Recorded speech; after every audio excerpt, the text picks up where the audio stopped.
And Coach Grant joins us on the line, former goalkeeper himself. There he is, there, Coach. We're proudly wearing his Carling knockout black label. Congratulations, then, I guess, in order. Coach, you were on the bench. How was the game?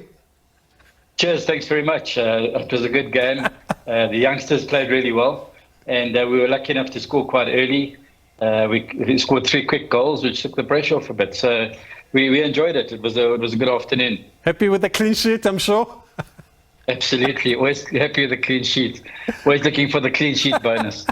But because this team has just got together this week, Coach, how did you get them up for this game? What do you guys as the coaching staff with Coach Jose Rivero even say to them?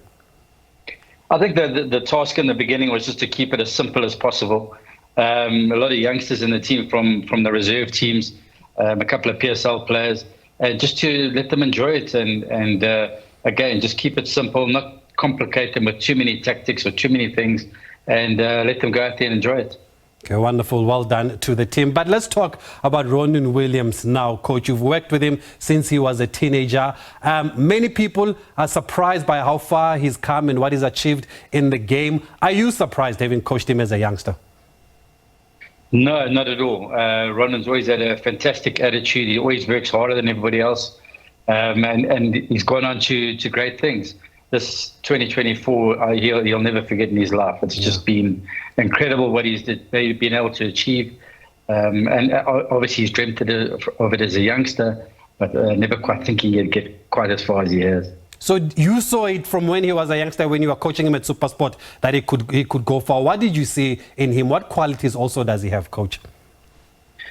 I think for a goalkeeper, a lot of it is about the mental aspect. That he was very strong mentally. He left his home in PE at the age of 12 to come up to Pretoria to join our academy. And it's tough for a youngster at that age. And he showed grit and determination and resilience and pushed through his teenage years to get to where he is now. Is it true that when he was in the youth teams, he would go and train with the first team there, and Hlompo Kekana used to hit him with a few pile drivers?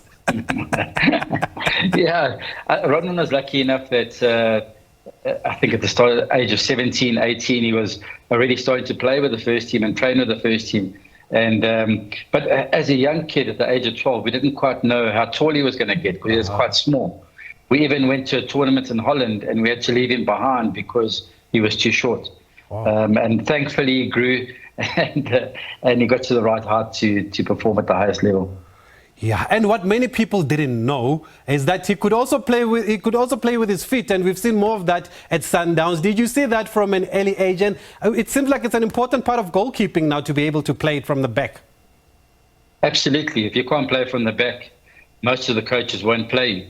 And Ronwen at training, they would always have little competitions amongst the goalkeepers as to who can drive the ball into the post or through the gate, or they have some little competition between themselves, and they would pretty much do it every day. And that's how you get better at it, just by repeating and you get to learn things. And I think he's got to a point now, I don't think there's any goalkeeper in the world that has better distribution than him. Yeah, and also his leadership qualities. Is now captain of Bafana Bafana, and you can see even on the field he leads by example. Is that something that's always been there, or is it something that has just grown into him, Coach? I think it's grown into him. I don't think he was, to start off, I don't think he was a natural leader. But as he's got better in his career and he's gained more confidence, he's matured as a person, he's blossomed as a captain. I was concerned in the beginning that it would affect his game, but it's actually made him even better. It's made him more confident, and he leads by example. As a former goalkeeper yourself and a goalkeeper coach, how big is this award of CAF Goalkeeper of the Year? Because he was up against goalkeepers that are playing in top leagues in Europe. Just put it into perspective for us, Coach. It's massive. Even somebody from the PSL to go and win that award, I think it's an amazing achievement. A lot of the players are playing in top teams in Europe. If you look at Onana, he's playing for Manchester United week in, week out. Having said that, I think Ronwen has had a far better 2024 than Onana, and I was actually very surprised that Ronwen wasn't included in the CAF 11. Onana was the goalkeeper in the CAF 11, yet Ronwen won the AFCON goalkeeper of the tournament and Africa Goalkeeper of the Year. Especially because he even outperformed him at the same AFCON that Andre Onana was in. And I remember seeing you at that AFCON when it was time for penalties. You had notes for Ronwen Williams there. How does it work? Do you go and look at the penalty takers and then tell him which side, or is it a group, collective effort, coach? It's a collective effort. So the video analyst will put together videos of the opposition's penalties, and he'll give it to Ronwen and myself, and then we'll have a discussion as to which, because some of the video clips, the penalty taker sometimes will go to the right or sometimes will go to the left, and we'll make a decision as to which side he looks more comfortable. And then from there, it's just Ronwen having the ability to go out there and make the saves. Oh, so after that, it's just instinct. Absolutely. Yeah. We give him the side we think he's going to go. Luckily for us, it worked out very well. And he went the right way, I think 95% of the time.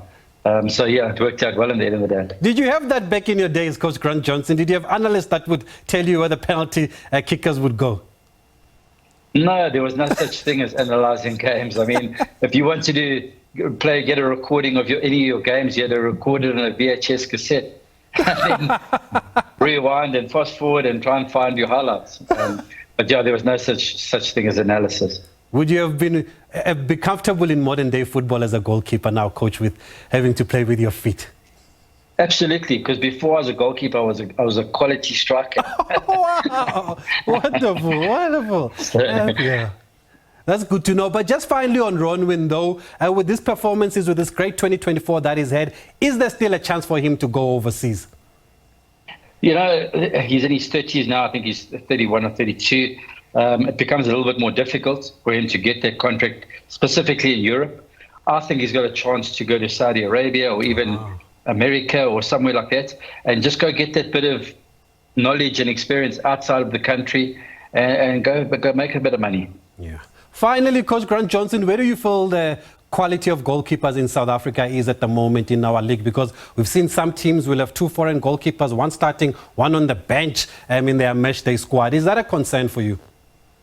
It's a huge concern, and especially for the national team selection. You can't choose goalkeepers who are not playing.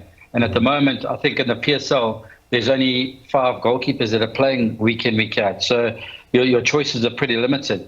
And I think something needs to be done because there's not enough local goalkeepers playing in the PSL. Okay. We'll invite you for another show to talk about what needs to be done, Coach Grant Johnson. But thanks for speaking to us. Well done on the culling knockout win today and the great work that you are doing with our goalkeepers in the national team also. Fantastic. Appreciate your support. Thank you. Former goalkeeper Coach Grant Johnson speaking to us about the continuing rise of Ronwen Williams, Africa's finest, Africa's #1.